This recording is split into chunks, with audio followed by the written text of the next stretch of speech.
सिंधुदुर्गातील जिल्हा परिषद शाळांमध्ये ग्रामीण संस्कृती, सेंद्रिय अन्न पदार्थांचं महत्त्व आणि विद्यार्थ्यांमध्ये स्वावलंबाची भावना रुजवण्यासाठी रानभाजी प्रदर्शन व गावठी बाजार या अनोख्या उपक्रमाचं आयोजन करण्यात आलं। मानगाव येथील विद्यालयात भरवण्यात आलेल्या या प्रदर्शनाला विद्यार्थी, पालक आणि ग्रामस्थांचा उत्स्फूर्त प्रतिसाद मिळाला। या उपक्रमात विद्यार्थ्यांनी स्वतःच्या शेतातील विविध रानभाज्या, गावठी धान्य, पारंपरिक खाद्यपदार्थ, मसाले, घरगुती पदार्थ आणि दुर्मिळ वनभाज्यांचं प्रदर्शन भरवलं। प्रत्येक विद्यार्थ्याने आपल्या स्टॉलवरील पदार्थांचं पौष्टिक मूल्य, औषधी गुणधर्म आणि तयार करण्याची पद्धतही उपस्थितांना समजावून सांगितली। कमवा आणि शिका तसेच शिका आणि विका या संकल्पनांचा प्रत्यक्ष अनुभव देणाऱ्या या उपक्रमातून विद्यार्थ्यांना शेती, बाजारपेठेतील व्यवहार आणि ग्राहकांशी संवाद याचं व्यावहारिक ज्ञान मिळालं। आता 6वी माझ्या आईने इथे छान छान प्रकारच्या वेगवेगळ्या पदार्थ व भाज्या दिल्यात। हे अप्पे,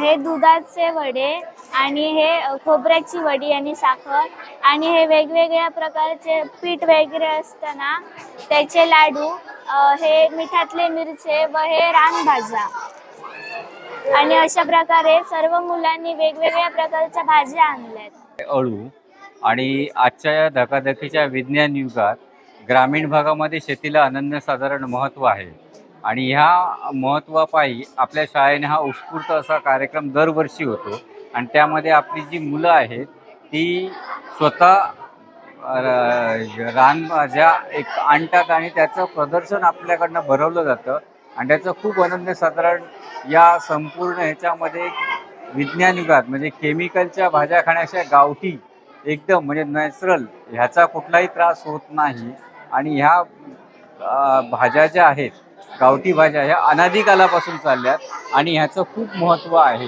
हे आज या मुलांना पटलंय आणि मुलांचा पण उत्स्फूर्त प्रतिसाद आहे एवढंच सांगतो।